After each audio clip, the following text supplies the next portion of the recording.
Hey folks! Today I'm going to share a story that might just save your life. Ever had a new tire replaced and a couple of months later, or even weeks, you start having issues? Well, let me tell you, you should never blindly trust a repairman to properly tighten your lug nuts. Trusting them is like trusting a stranger with your life. Here's what happened to me. I took my car to a shop for a tire change.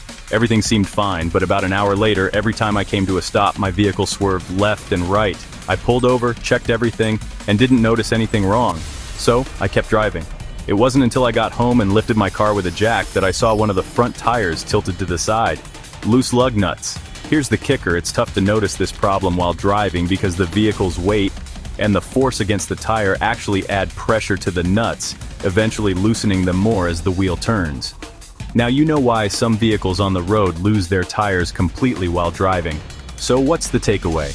Always check your lug nuts after any tire change or rotation.